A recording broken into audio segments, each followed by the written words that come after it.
Hello friends, welcome back to my YouTube channel. In the series of spreading legal awareness to create a better society and provide social justice, equality for everyone.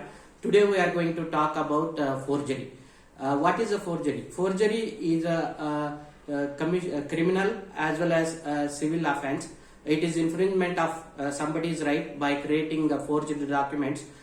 Basically, today we will talk about Indian Penal Code and then related sections that define section 463 to 471. In totality, talks about what is a forgery and then what are the ingredients of the forgery that need to be proved in the court of law, and then what is the punishment. The punishment in case of criminal offense proved in the court of law, it will be 7 years of imprisonment and fine. So the forgery is not a narrow definition in the Indian Penal Code. Section 463 talks about the definition of it in a broader sense. It can be a forged, for example, it can be a forged documents where somebody has forged your signatures and created the forged acceptance letter and then siphoned off your property and sold it to somebody.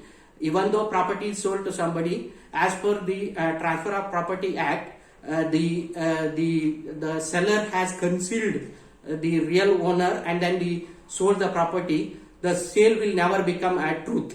So that sale can be wiped off in any court of law, and then that sale will never become a real sale because the sale has happened by creating the forged documents. So today we will not talk about Transfer of Property Act. We will only focus on the criminal remedies. So now the somebody has created the forged document and then siphoned off your property. The first reaction you get is you get the mental agony. You have trusted the people and then they have cheated you and then all that. So after that you have to get into the remedy mode. So what is the legal remedy you have? There are two legal remedies when you have been cheated with a forgery.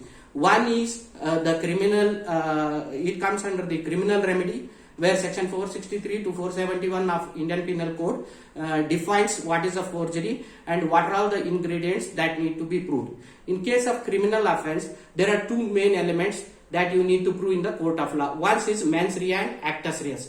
Any commission of offense should have a mental intention and then it should take place. That is actus reus. Mens rea, that a person makes up his mind to create a forged document and then he executes it.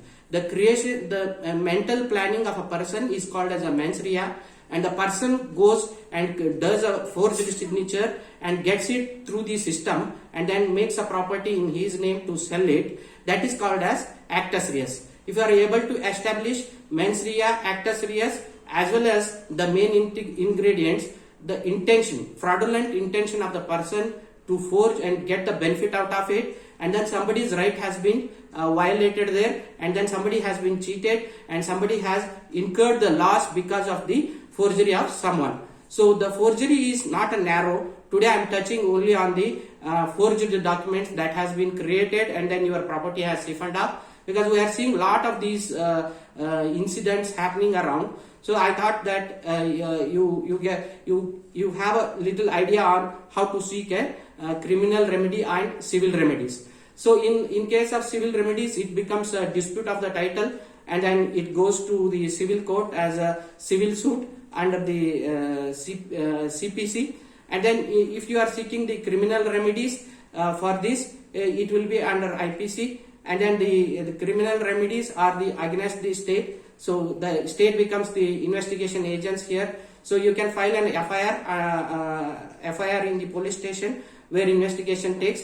If you had a hard time in filing an FIR in police station, then you can file a private complaint in the court and then seek court direction to get the matter to be investigated and get the direction to the concerned police station to investigate the matter and then bring all the charge sheet and evidences to the court, and then the prosecution of the case takes place.